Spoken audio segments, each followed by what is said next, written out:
The neon city cracked open at dawn, as if someone had punched a hole through reality's seams. Pedestrians paused mid-stride, their faces warping in and out of focus. One moment their eyes clear and human. The next they flickered split-second pale, with triangular ghost shapes. Hollow ads pulsed, then stuttered. A child's laughter echoed 5 seconds too late. Somewhere beyond the canyon of glass monoliths, the ground gave a faint shudder. Like the heartbeat of an immense, unseen engine under the hum of a buried data core, two figures moved through an anonymous block of rented flats on the 23rd floor. Apartment 23B was a jumble of wired conduits and crackling hollow panels. Lyra leaned over a chipped metal workbench, soldering a lattice of neural fibers onto a shimmering chip the size of her thumbnail. Her goggles glowed faint turquoise as she threaded microscopic filaments beside her. Kal tapped commands into a hollow keyboard, rerouting energy flows through a repurposed quantum shifter salvaged from a black market freighter. The room thrummed with potential. Lyra's hands paused. Reality's unspooling downstairs. The glitch stream in the urban cortex just spiked 50%. Her voice was calm, but her eyes darted to the flickering window, where the skyline wavered like a mirage. Kale nodded, restoring power to the temporal exciter. We're exposed. Someone out there is phasing with our code, messing with our timeline signature. If they breach the core's firewall, they'll trash every hybrid memory we've ever archived. He grimaced, and sell it to the highest bidder. Built from scraps of forbidden tech, their homemade neural bridging chip was designed for one purpose: to rewrite a person's identity with customized overlays, flawless disguises that left no digital trace. Kale had used it once, on the black market slums of Sector 7. To extract an informant's memories, Lyra had tweaked its architecture to create a safe loop, preventing paradox bleed tonight. They were going to test it on themselves. They slotted the chip into each other's nape ports. A spark danced across Lyra's pale skin as the device booted. She exhaled. Ready. Ready. In that fragment of seconds, the apartment vanished. They found themselves projected onto the night streets below, bodies astride the humming data core's protective shield. The air smelled of ozone and burning fiber behind them. The city's glitching faces receded into normalcy. Almost. Lyra touched the back of her neck. I feel it. Kale's voice reached her as though through water. Overlay stable accessing target. They'd chosen the target carefully. A low-level regulator from the Corp's Neural Compliance Division. If she stood exposed at the public plaza, they could slip in unnoticed. Their halos of artificial identity would read as her security credentials. Then they'd slip the bridging chip into her personal data stream, secretly rewrite her memory to conceal the true origin of their tech. Once the Corp believed the device had been manufactured in-house, they'd retire to oblivion. They phased through an alleyway walls that rippled with the imprint of their shifted frequencies. On the other side, a cluster of onlookers gasped. One woman's face flickered. She reached up to her own cheek as if something inside had just scratched its way out. The crowd parted. At the plaza's center stood Regina Voss, slim and poised in a black jumpsuit, stamped with the Corp emblem. Electric blue hair framed her sculpted face. She drew a sharp breath. Lyra guided Kale forward. Defract the kill switch. Just a mild overwrite. She'll go back to her shift station, thinking her last 10 hours never happened. Kale's smile was faint. This small deception would cost countless unknown lives, memories reshaped, destinies rerouted, all to shield themselves the moment they stepped into Voss's view.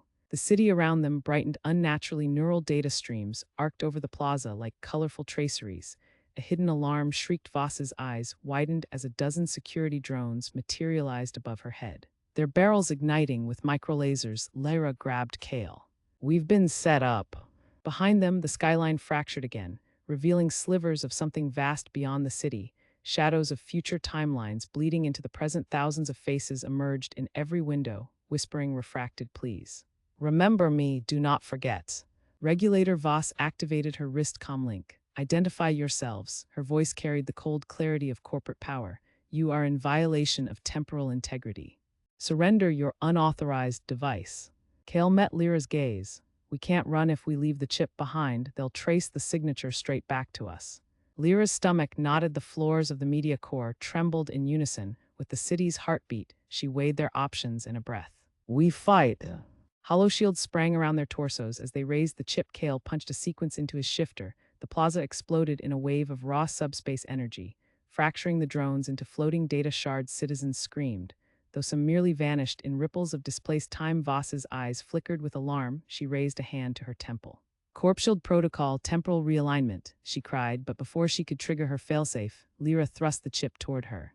A burst of neural code leapt across the gap, tethering to Voss's mind memory lines unspooled like threads of light. Ready to be rewoven, Voss, convulsed, she saw her past, and two possible futures, one where she destroyed the renegades, another where she embraced them. Revealing the corpse's darkest secret, her breath hitched at the edge of choice Lyra, and Kale kept their hold. Data ripples swirled around them, temporal paradoxes hungry to devour the plaza and rewrite its history if they didn't close the loop. The glitch would expand, fracturing the city into endless mirror worlds. In that instant, Kale whispered into Lyra's mind shield. We have to use it on ourselves, lock the paradox into our own souls. She nodded. With a flash, they inverted the chip's subroutine, channeling the paradox inward. Reality bent, windows shattered. Glass singing in reverse, the drones dissipated into blue motes. The crowd blinked as though waking from a dream. Lyra felt the temporal shards settle in her chest like timid creatures. Kale's hand closed around hers, the neural bridge glowed. Sealing the paradox at its core, silence fell. The plaza's neon glow steadied. Voss lay unconscious. Freed from her choice, the faces in the crowd were whole again, though some still trembled. Haunted by echoes they couldn't name, Lyra looked to Kale. We did it. His smile was sad and resolute.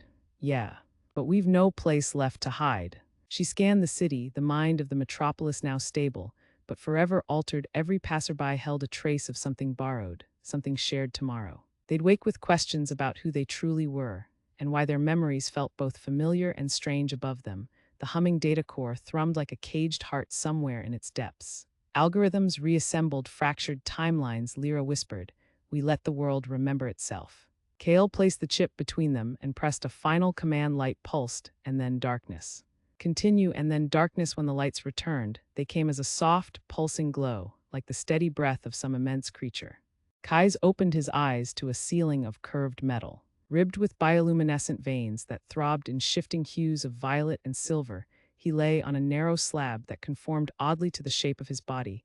A faint hum resonated through the floor. Beneath him, an imperceptible vibration that suggested a powerful engine idling somewhere nearby. He blinked, struggling to focus. Every muscle felt leaden. He tried to sit up, and the world tilted. The glow above stretched into a kaleidoscope, then resolved into ordered lines, sensors, cameras, panels of softly glowing controls. A thin membrane of glass curved overhead, doming the compartment like an egg.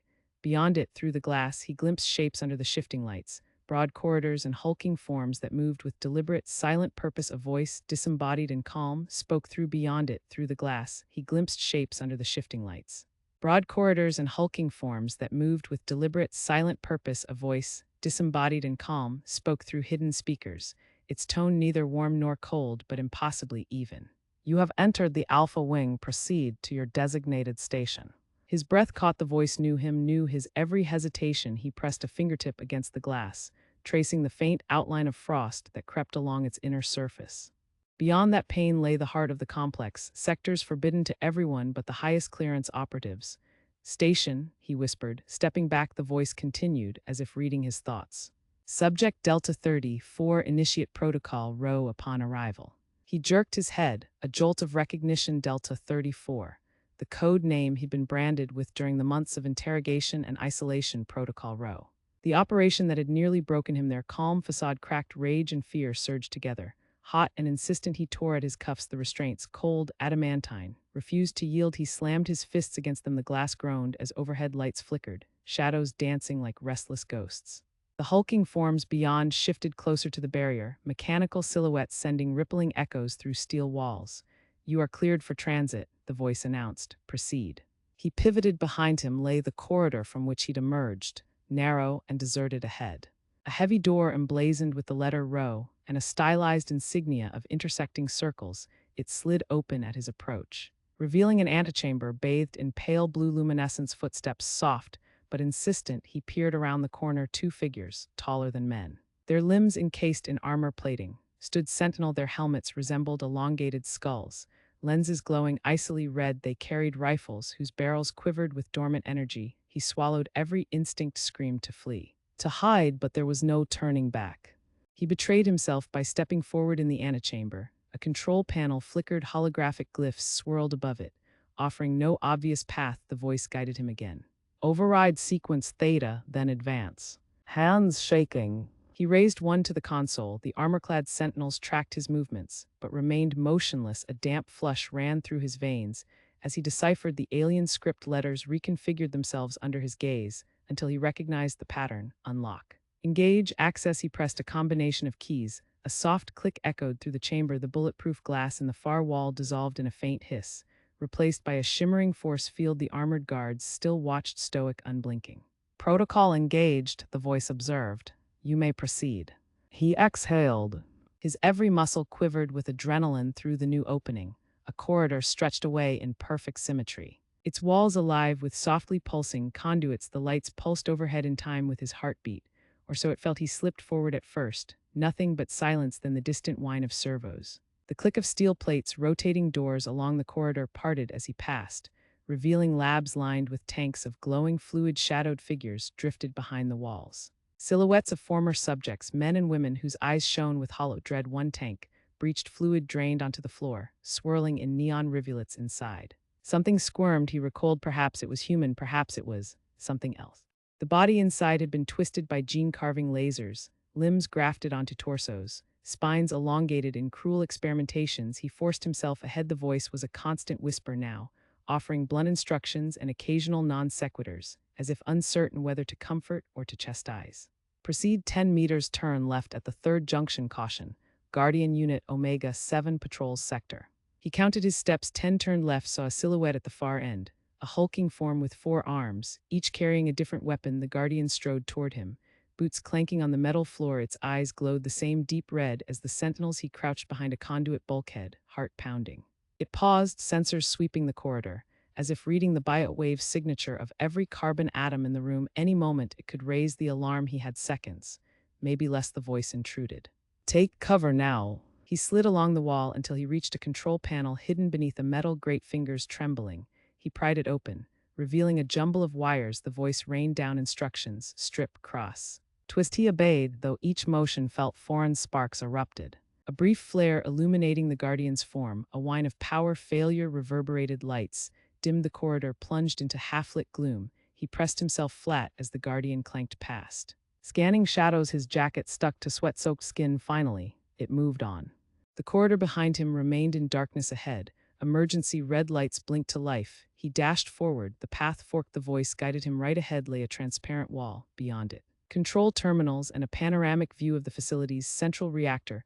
A massive ring of pale energy pulsed like a beating heart. He laid a hand against the cool glass, transfixed by the power swirling within. Years ago, he had studied these equations in sterile classrooms, dreaming of harnessing that force for planetary terraforming. Now, it glowed ominous, captive in its own cage. You will neutralize the reactor, said the voice, calm, unyielding. He snarled. Why? There was no answer, only the steady pulse of energy behind the barrier, a metronome marking the seconds until catastrophe or salvation. He scanned the console's data streamed across holographic displays. Output levels, containment thresholds, stability indices. He found the emergency release protocol, a sequence built to drain energy in case of meltdown. His finger hovered over the virtual trigger. The Guardian patrols could return at any moment. Alarms might sound downstream sectors, would lock him out. He hesitated, then activated the sequence. Warning icons flared. A harsh klaxon began to sound, piercing the silence. The glass barrier slammed shut behind him. With a hydraulic rush, he spun. Breath ragged the emptiness. Beyond, the glass was swallowed in red alert lights. A text appeared on the nearest console. Protocol row override initiated. And then, beneath it, reactor output clamp at 15%. He dared a smile. He had control, at least for now, but the reactor's pulse would not be stilled that easily. He watched as fluctuations danced across every gauge. In minutes, the entire facility would go into lockdown, sealing every door, triggering failsafe turrets, and sealing airlocks. He needed to move fast. Proceed to exit corridor, the voice intoned. Time remaining 7 minutes. 7 minutes. He sprinted through the emergency doors just as they hissed shut behind him. Beyond, the corridor expanded into a vast atrium, its ceiling lost in darkness. Thin staircases spiraled upward, linking catwalks that overlooked a chaotic tangle of pipes and power conduits. Cooling towers hissed steam that swirled in misty eddies around his legs. An evacuation elevator sat at the far end, its doors sealed. Next to it, a terminal glowed. The voice. Override secured. Enter exit code. He scanned a cluster of hexagonal buttons, numbers and letters. He typed the override code he'd memorized during interrogation. The elevator doors sighed open. Inside, pale emergency lights revealed a small cabin that reeked of burnt circuitry. A single lever bore a warning. Do not pull unless authorized. His hands trembled around it. The code had granted him authorization. He yanked the lever, the cabin shuddered, then descended with a bone-jarring lurch below. The shaft was a stone-plated tunnel dripping with condensation. Sections of the ceiling vents had collapsed. Strewing twisted metal across the tracks, the elevator jerked to a halt. The doors opened onto the maintenance level. A web of catwalks circling a drop that fell into pitch darkness. The reactor's hum was deafening now, its waning pulse rattling the very air. He stepped out, careful to avoid the exposed wiring at the edges. A walkway led to a set of service doors, marked exit. Beyond those doors lay the surface. Freedom and the unknown. He pressed forward behind him. Emergency sirens wailed in crescendo. He reached the exit doors. They slid open to reveal a vertical shaft illuminated by harsh floodlights. It led skyward to the surface. A ladder hung on one side, battered but intact. He placed his boots on the lowest rung already. The cabin has sealed behind him, trapping the ionizing air within. He began to climb. Each rung vibrated beneath his weight through the grating above. He saw shafts of brilliant white light, and then the sky, a swirl of pale dawn, fractured by distant spires of antenna arrays. He climbed faster, adrenaline lending strength to his arms. The sirens grew fainter. The reactor's hum grew distant. With one last pull, he forced himself through the hatch and tumbled onto a grated catwalk. He lay there for a moment, chest heaving. As morning light spilled across twisted metal beams far below, the facility's generator module pulsed in a last, dying breath before the clamps took full effect.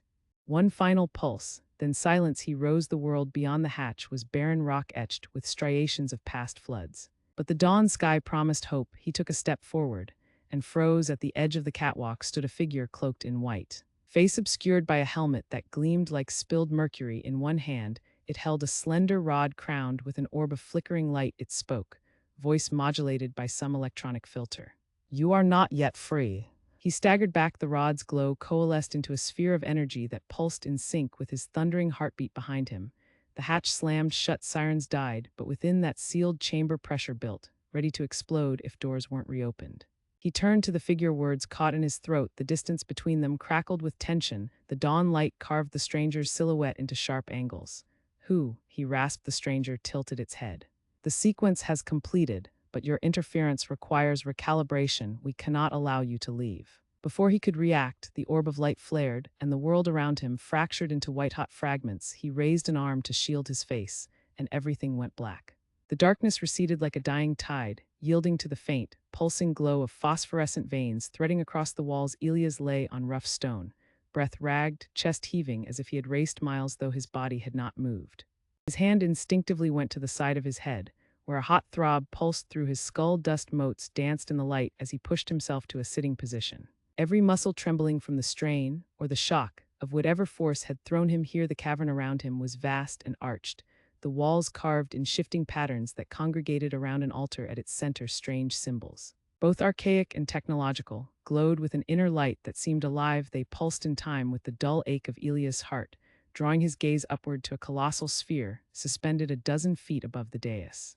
It flickered in colors he could scarcely name, pale lavender blending into burnt sienna, ephemeral strands of emerald and cerulean drifting across its surface like living smoke. He pushed himself to his feet, pressing the heels of his hands to the cold stone. The air was thick, metallic on his tongue, and each breath felt as if he inhaled shards of glass. Still, his mind raced ahead, racing through questions. What was this place? Where had the orb sent him? And most urgently, where was Mara? Footsteps echoed, soft, deliberate, along a narrow corridor that snaked away from the chamber's left flank. Elias froze, heart pounding so loud it felt like it echoed off these walls. Whoever approached was not human, at least not entirely. There was a smoothness to their stride, an unhurried certainty that came from knowing the terrain intimately. Elias eased himself behind a squat column of carved stone and peered around it. The figure that emerged was tall, draped in silvery robes that caught the light of the runes. A hood covered their head, casting the face in shadow, though two pinpricks of light glimmered where eyes should have been. They paused at the edge of the altar. Raising one slender hand, the sphere above responded, brightening until it blazed like a second sun. A low hum filled the chamber. Elias felt it against his ribs, as if the very sound waves could tear flesh. Drawing a deep breath to steel himself, he stepped out from his hiding place, hands raised in peace. "Wait," he shouted distantly. He thought he heard a faint echo of his voice vibrating across the stone. The figure did not turn. Instead, the hum intensified with a shuddering groan. The floor beneath the altar split, revealing a pit of writhing light that seethed like molten metal. The figure's voice came then, clear and alien. "You should not be here." Elias swallowed, I'm not your enemy, I just want to understand. From the blackness above, another voice answered, soft, melodious, but with an undertone of steel. The robed figure inclined its head. You seek the heart of the Sade, no gateway gives itself freely. You must prove your worth. Elias took a step forward, despite the roar in his head. I don't know what that means, but I have to get back, there are lives at stake. A tremor ran through the chamber, the pit's edges began to glow brighter, and from its depths rose a column of light, solidifying into shapes. Forms of people, animals, memories turned to living essence. The air around Elias crackled with static as these phantoms drifted upward, circling the orb in slow arcs. This was a trial, then, a test of his resolve, his purpose. Face them, said the figure. Proclaim the truth that binds you to the world beyond. Elias looked around, searching for a weapon or any shield. There was nothing but his armor, strapped and battered, and the hollow emitter at his side. Its screen cracked. He frowned, tugging at the device. The orb's light pulsed faster. As if strobing in time with his heartbeat. Taking a breath, he focused on the first apparition. A young girl no more than 7, her hair braided, eyes brimming with tears. He recognized her instantly. Liliana, daughter of the farmers he'd sworn to protect in Sector 9. The sphere must have reached into his mind, drawing forth his memories. The girl's translucent form drifted toward him, gaze fixed on him with hope. You promised, she whispered. You said you'd keep me safe. Elias' throat tightened. The crowd in Sector 9 had lost everything to the mining corporation's collapse. He had promised Liliana they'd help, then disaster struck. I did, he said, voice hoarse, and I will, I swear it. Her form flickered, the orb's hum rose, then the girl vanished, replaced by another shape. A massive engine, smoke black, gears churning, fire spewing from its exhaust. It was the Titan-class drill that had shattered the mines and buried hundreds of workers alive. As the drill brandished the world's hunger, Elias remembered the screams, the helplessness. I'll stop you, he growled. I won't let anyone else die. The drill's form pulsed with light, then shattered into motes. One after another, the apparitions came. Dr. Palma's calm face as she begged Elias not to activate the cascade sequence, the command deck's alarm klaxons. The last sight of Mara's pale countenance as she was engulfed by the breach, each memory struck him like a blade, prying open wounds he'd pressed shut for months. When the final vision died, a cold, shining void where Mara had been, Elias sank to his knees. His voice, when it returned, was little more than a whisper. I'm here, I endure. For an endless moment, nothing happened, then the cavern shuddered, stones dislodged. Clattering on stone, the enormous sphere descended noiselessly until it hovered mere inches above Elias' head. Its surface rippled, revealing a cluster of facets that looked like eyes, watching, testing. You carry the burden of worlds, the robed figure intoned, but burden alone does not forge the key. Another corridor door groaned open behind him. From that shadowy slit strode a companion he never thought to see again. Professor Selene Marquez. Her hair was streaked with white, eyes dull but resolute. She blinked, taking in Elias with a mixture of relief and sorrow. Professor, he exclaimed, scrambling to his feet. How? She placed a trembling hand on his shoulder, steadying him. They brought me here when I tried to destroy the seed, she said. I was broken, but your will called me back. You must finish what we started. The seed cannot be left untended. The figure nodded once, sharply. You have called upon allies beyond the veil. The gateway responds. Together, you may traverse. At that, the sphere emitted a sound like a gargantuan heartbeat, and behind it, a hidden portal flared to life. Lines of matte black obsidian folding inward to reveal a field of liquid amber light. Elias blinked. Staring at the shimmering surface, it rippled like thick oil, distorting whatever lay beyond into a haze of half-seen shapes. Ruined cities, roaring oceans, skies torn by lightning. Balance the seed, the professor murmured. Stabilize the flow, and the breach will close. Fail, and both realms collapse into oblivion. Elias looked at the orb at the portal, then to Selene's face. He saw years of sacrifice, endless nights studying this anomaly, all culminating in this moment, and he saw the robed figure, arms lifted as if conducting an orchestra of fate above them.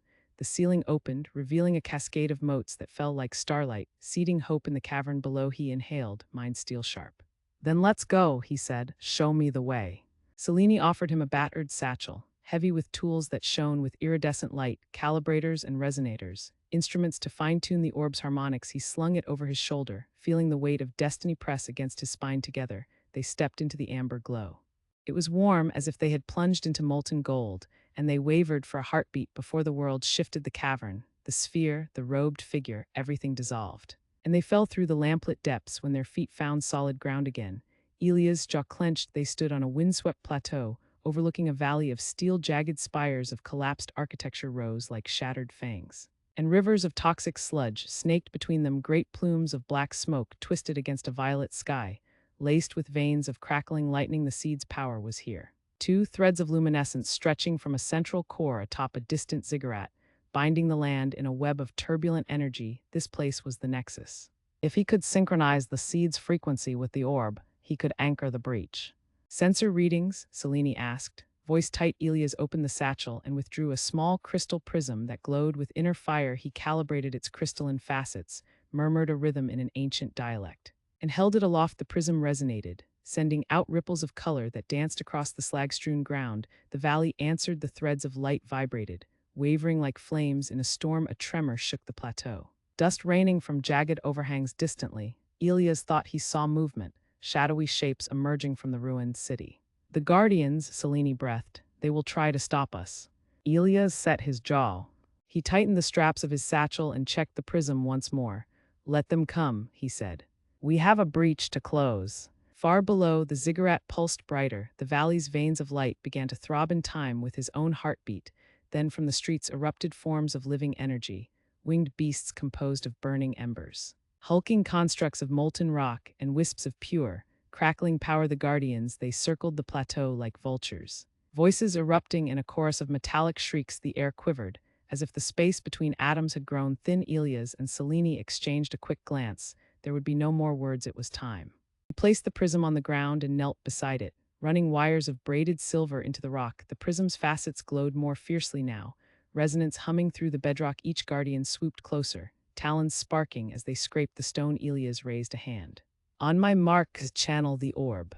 Selene nodded, stirring her own apparatus, tiny orbs that floated in circles, mapping the energy field. The hiss of power grew until it felt as though the air around them would liquefy with a roar. Elias slammed his fist into the ground. Light exploded from the prism, surging along the grooves he had carved into the stone. The energy trailed behind, igniting the Guardians as if they were made of tinder. They screamed, voices echoing like steel grinding against bone, before pivoting and retreating from the blast. But they did not flee. Instead, they regrouped, forming a ring of fire and shimmering electricity. The valley's pulse quickened, converging on Elias as if seeking to swallow him whole. Sweat beaded on his brow, his muscles quivered. The orb's connection burned through him, its song in his head, a flood of data. Secrets buried beneath time's erosion. If he lost focus for even a heartbeat, they would all be lost. He closed his eyes, breath steady. Heart steady. The ground beneath him hummed. Tendrils of light from the ziggurat converged through the valley and coalesced into a spiraling column of raw energy, a conduit to the seed. Elias reached out with his spirit, touching the waveform, guiding it through the prism's lattice. The sound was deafening, an anthem of creation and destruction intertwined behind him. Selene's orbs flared, anchoring the energy to her calibrations. She looked over her shoulder, pale face set with determination. You're doing it. Hook it into the stabilizer. Elias obeyed. His fingers danced along the prism's facets, adjusting pitch with the precision of a master musician. The beam's pulse slowed, each wave now in harmony with the orb's deeper rhythm. The valley responded. The skies flickered, the lightning stilled, the Venus light lines receded into the ground, snuffed like candles in a gale. But the Guardians pressed harder, slamming into the barrier of light like drowned beasts thrashing for air. One of the winged creatures descended, its beak of molten steel aimed for Elias' head. He turned, bracing for impact, but before it could strike, Selene unleashed a volley of luminous shards. They pierced the creature's wing, sending it spiraling back into the darkness of the valley. Elias saw his chance. He seized the crystal prism. Lifting it high, the beam of light narrowed, then burst forth in a concentrated lance. It speared through the Guardian ring, striking the column of raw energy at the ziggurat's peak. There was a silence so profound that he could hear his own pulse.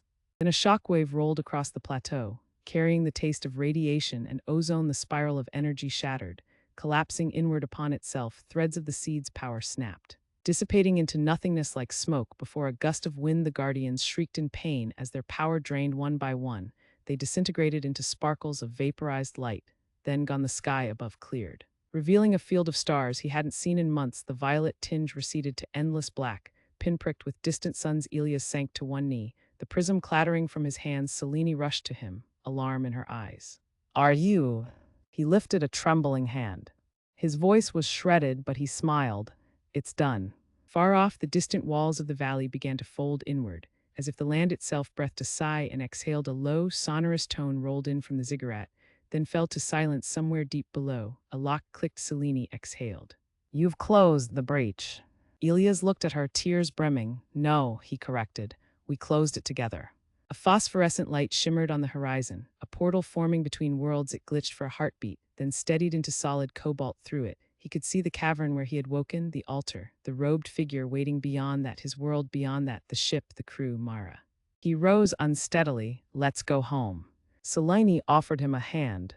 Yes, home. Together they stepped toward the portal. As they crossed its threshold, Elias felt a tug, a whisper of destiny. The prism's facets glowed one last time, then shattered into dust that drifted away like starlight. They emerged back in the empty cavern. The orb still hung above the dais, lifeless now. Its runes dimmed. The robed figure waited, but did not speak. Elias met its eyes, no longer alien lights, but gentle, weary embers. You have saved both realms, it said, voice softening. The seed sleeps once more. Elias nodded. Every muscle ached, every bone burned, but he felt whole in a way he never had before. Selene reached out and placed a hand on his shoulder. He closed his eyes for a moment, drawing breath. Will we ever know its secrets? He asked. The figure inclined its head. Perhaps in time, but for now, you have earned reprieve. It spread its arms, and a pathway of violet light opened behind it, leading to a great archway carved into living rock. They walked that path together, Elias at Selene's side, down a corridor suffused with quiet luminescence. Each step resonated with echoes of what had passed. Memories of the trial, the guardians, the breach here. At the end of the journey, every echo coaxed a promise of peace. At the corridor's end, they stepped into a chamber filled with mirrors of reflective crystal. The robed figure gestured toward one. Elias approached and looked in. At first, he saw only himself, gaunt, exhausted, armored in the tattered remains of his suit. Then the image shifted, revealing Mara's face, pale and determined, hair tousled, as if she peered through from the other side. Elias' breath caught. Mara! The mirror's surface rippled, her lips moved, but no sound came forth. Her eyes glistened with tears of joy and relief. She raised a trembling hand in greeting. He pressed his palm against the glass. A warmth spread through his fingertips, as if the mirror were alive. The image of Mara smiled, then faded. The mirror's surface went opaque, reflecting only Elias' hollowed features. He stepped back, hand still raised. Selene watched him, eyes heavy with sorrow and hope. The path to reunion lies beyond sacrifice, the figure said. But your worlds rest in balance. Choose your heart's desire, or accept the mirror's memory. Elias closed his eyes, pain twisting in his chest. He remembered Mara's voice, her laughter, the way her hand felt in his, the world he'd left behind, the people depending on him, and the realm he'd saved. A choice lay before him. Remain here to chase an echo, or return to real lives with the knowledge that love sometimes endures only in ghosts. He opened his eyes. Fingers trembling, he drew a deep breath, feeling the pulse of both worlds thrum beneath his skin. And then he knew what he must do. Continue. And then he knew what he must do. He tightened the straps of his suit, each click echoing in his ears like an ancient ritual's drumbeat. Beyond the reinforced window, the spire's grand engine hummed, a low, resonant pulse that threatened to ripple through the entire station, tearing it apart from the inside. His breath caught in his throat, but he forced himself to remain steady. Every heartbeat mattered. Every second could be the difference between salvation and annihilation. The corridor outside lay dark, the only light filtering through red alarms blinking insistently along the walls. A low thrum of power surging through conduits overhead made the metal hum. He slipped from the observation deck, heedless of the flickering emergency signs and scurrying security drones that blipped through the gloom. They were programmed to detect unauthorized signatures, but his suit emitted a stolen clearance code, just enough to lull them into apathy. He reached the junction where the corridor split in two. Left, the engine control core. Right, the vault holding the quantum catalyst. Only by combining them could he reverse the core's runaway reaction, but he would need two hands. And time, that was the problem. A single security turret rotated into view, sensors glowing with predatory red. He froze. The turret's servos whined, but he had anticipated this. He raised his palm and activated the scrambler on his wrist. The turret's gaze wavered, its mechanized brain struggling to process conflicting signals. In that blur of hesitation, he slid forward, pressing flat against the corridor wall until the turret reset itself and moved on. He exhaled silently. Even a moment's detection could trigger a lockdown. Security bulkheads would slam shut. The vault would be sealed for good, and the station would explode in a crescendo that would light up deep space for legs. He reached the engine core hatch, a massive door inscribed with warnings in half a dozen languages. His fingers danced over the override panel, bypassing biometric locks and rerouting power to his key module. The door slid open with a pneumatic hiss, revealing the heart of the spire. A sphere of shifting, liquid metal suspended in a cocoon of energy filaments. It pulsed in eerie blues and greens. Alive and furious, he approached, the coolant coils hissing around him as he knelt before the core with practiced precision. He affixed the quantum injector, a slender device glimmering with nanowire filaments. To the core's service port it fit like a missing puzzle piece. He paused, inhaled, then engaged the injector. A rush of energy surged through him, every fiber of his suit vibrating with raw power as the injector siphoned the core's unstable particles behind him. A sudden alarm blared, 3 sharp tones followed by a sustained wail. The vault door down the corridor had been opened. Reinforcements were coming. He risked a glance at the injector's gauge. The flow rate was accelerating, the coherence field stabilizing. If he could maintain the bond for another cycle, he might neutralize the core entirely, but the injector would overload soon. He needed the catalyst. He pried the injector free and snatched it to his chest, then darted back into the corridor. Heart pounding like a war drum, the running lights aboard the spire painted his path in harsh reds and stark whites moments later. He rounded the corner into the vault chamber. The quantum catalyst floated within a containment sphere, a crystalline lattice shimmering with prismatic glitches.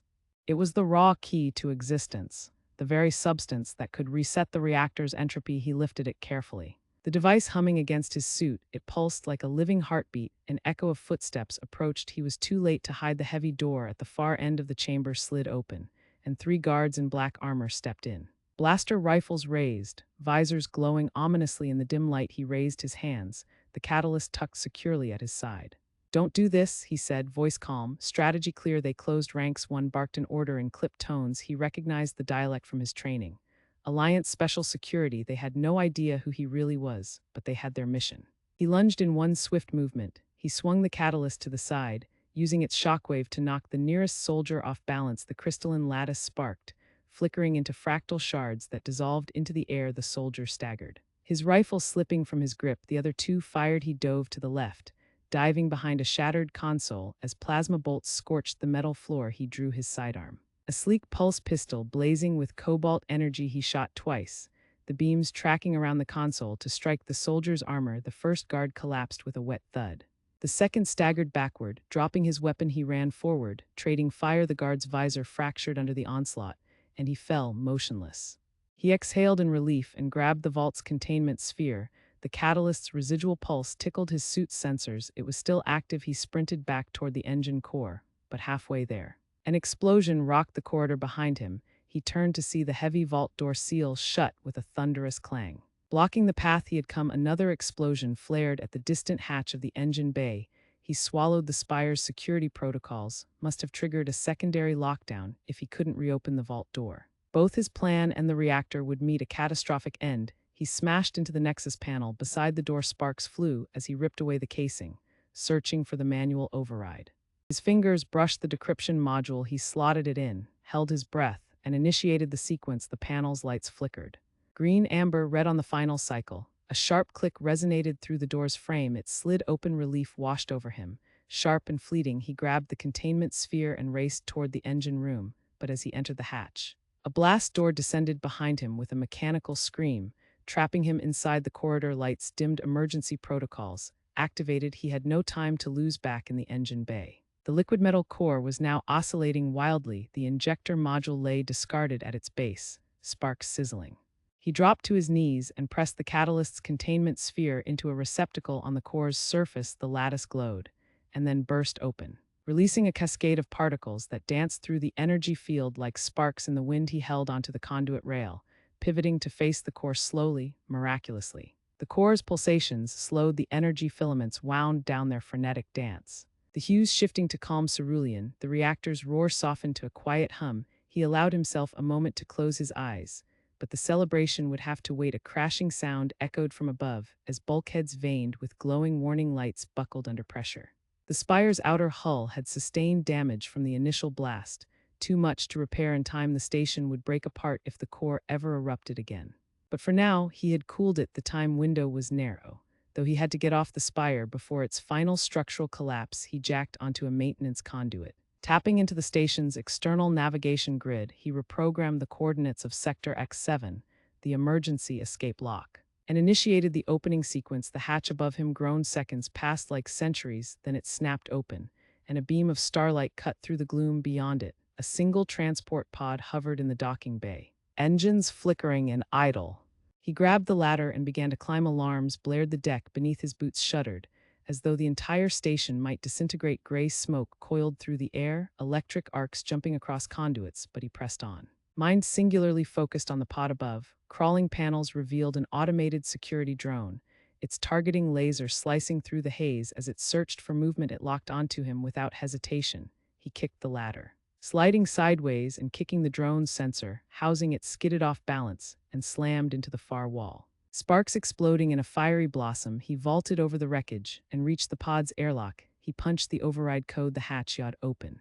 Inside, a lone pilot slumped by the control console. Chest heaving, she looked up, wide-eyed, disbelieving her uniform bore the emblem of the free colonies, his allies, but she had presumed him dead. He didn't answer. He yanked her half to her feet and shoved her toward the seat. "Fly us out," he ordered, voice hoarse. She fumbled with the harness, then blinked, slapped at the console, and the pod's engines hummed. Lights flickered red to green, stabilizers spun. He strapped himself in the pod, jolted as the outer hatch sealed. Thunderous creaks echoed around them.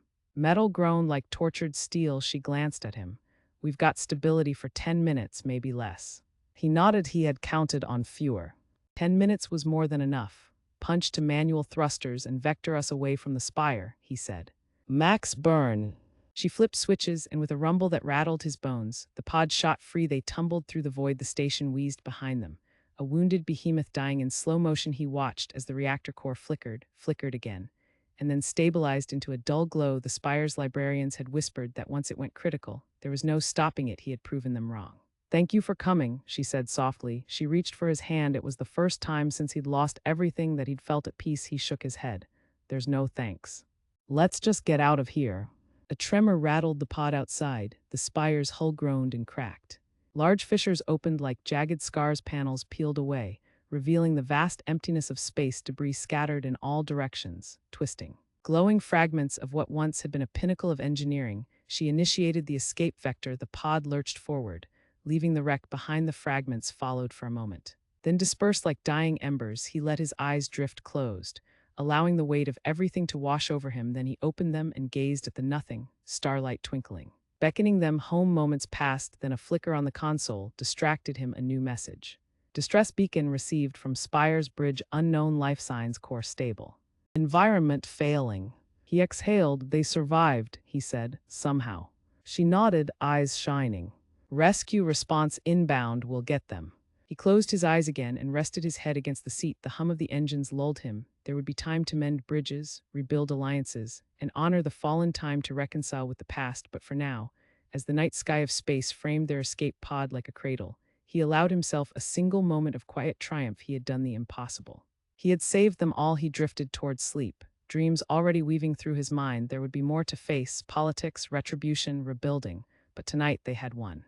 And in the endless dark between the stars, hope glowed brighter than any reactor core.